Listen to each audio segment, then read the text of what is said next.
As a child, I distinctly remember wondering at one point if my dad ever sinned.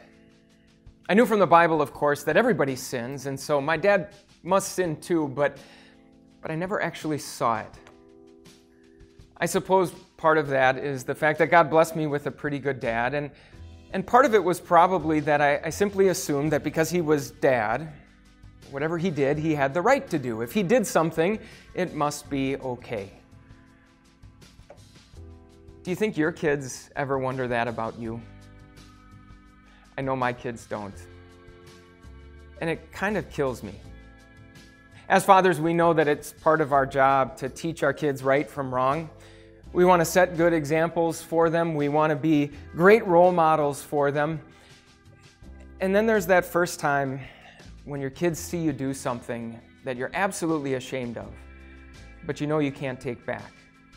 There's that first time when you see your kids do something and you know it's because they learned it from you. There's that first time you see your kids do something in spite of the fact that they didn't learn it from you.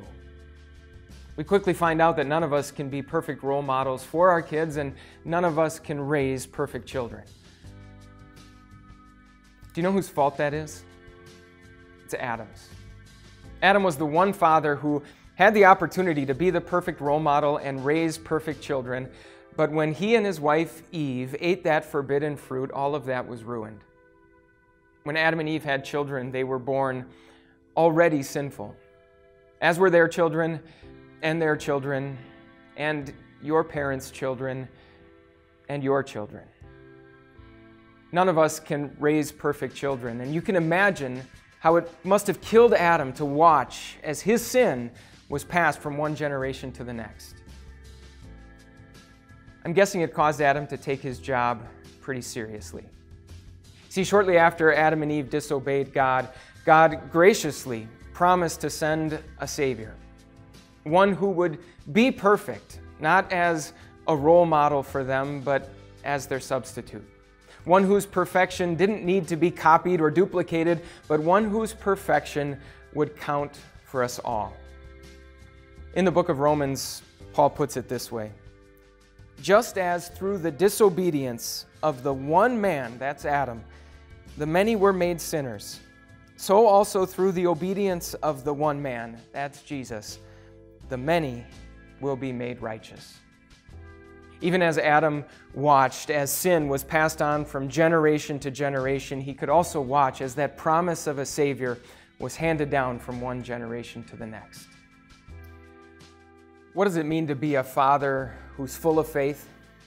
Rather than being the perfect role model for your kids, it means being very quick to point them to their perfect substitute. It means being the first and the fastest to ask for forgiveness when you have sinned. It means being the first and the fastest to offer forgiveness when they have. It means that even though the very first gift you ever gave them was your sin, the second gift you can give them is the gift of their Savior.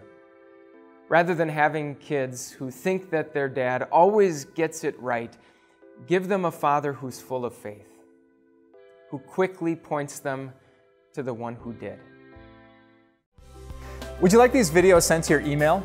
Just click on the link in this post. We'd be thrilled to send them over to you so you gain more peace in Jesus. And we'll make sure that you don't miss out on an ounce or a day of God's grace. And we'll see you tomorrow.